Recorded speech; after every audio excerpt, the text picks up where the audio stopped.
With dirt bike prices really getting out of hand, it's hard to find a cheap dirt bike that's reliable. But I want to show you the top dirt bikes that are reliable, that are still affordable, so you don't have to take out a loan just to have fun. The first thing is, what type of riding are you going to be doing? So the four main types of dirt bikes are motocross bike, trail bike, enduro bike, and dual sport bike. If you're a beginner that just wants to ride off-road on the trails out in your farm, then you want to choose a trail bike. And these are generally going to be the most reliable and the cheapest to buy, just because they're low performance. But low performance doesn't necessarily mean it's bad and outdated. In fact, they have the softest, plushest suspension. They will last the longest without blowing up if you maintain them, and they're the most affordable because they're cheap to maintain and just cheaper to buy because they don't have high-tech parts. But if you are planning on riding on the street, then you're going to need a street legal dirt bike for riding on and off-road. This would be a dual sport bike. And then the motocross bike is best if you're going to race motocross, but I don't recommend them or an enduro bike if you're a beginner. The enduro bike is basically a high performance trail bike, so if you've already built up the confidence of learning the basic techniques on a trail bike, then you might be ready to upgrade to an enduro bike that has more power, more suspension, just can handle a bit more. So the first cheap and reliable dirt bike that you can buy used is the Honda XR100.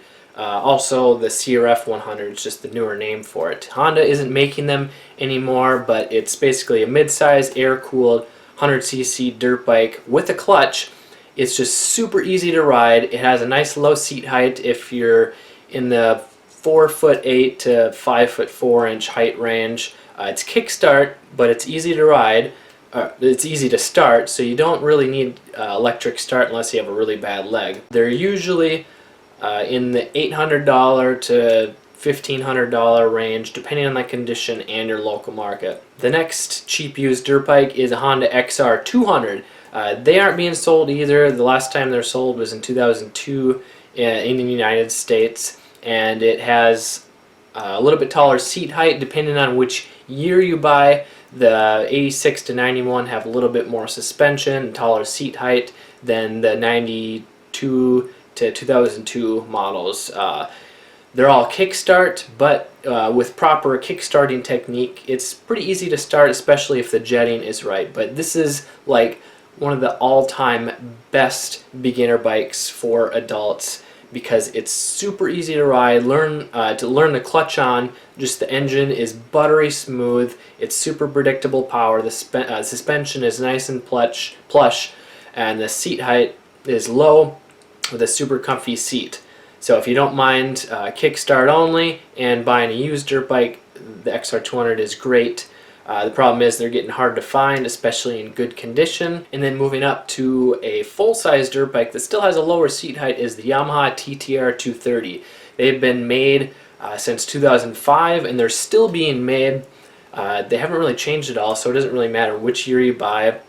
The lower hour, the better condition, the better. It does have electric start, which is really nice, no backup kickstart, which isn't really a big deal as long as you keep the battery charged. Again, it's super easy to maintain, and they're generally cheaper to find in the used market than the Honda CRF 230, just because the Honda seems to be more in demand, so higher prices. The next bigger cheap used dirt bike is the Honda XR250, another one that's not being sold today.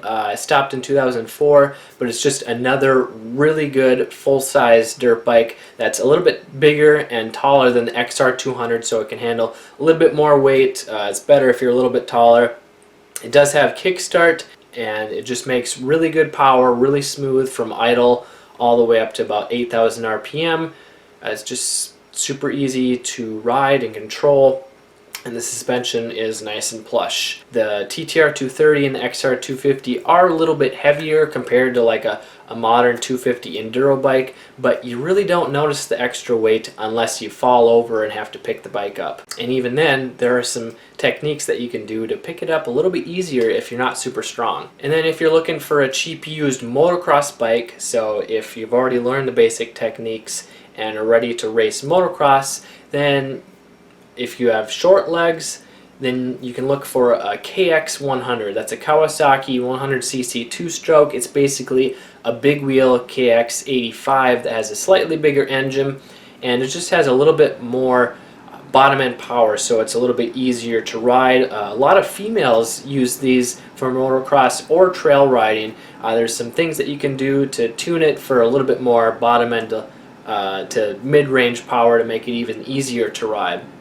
And then the YZ125 from Yamaha is just an overall amazing motocross bike, and they've always been reliable, and you can find them pretty much anywhere at a decent price.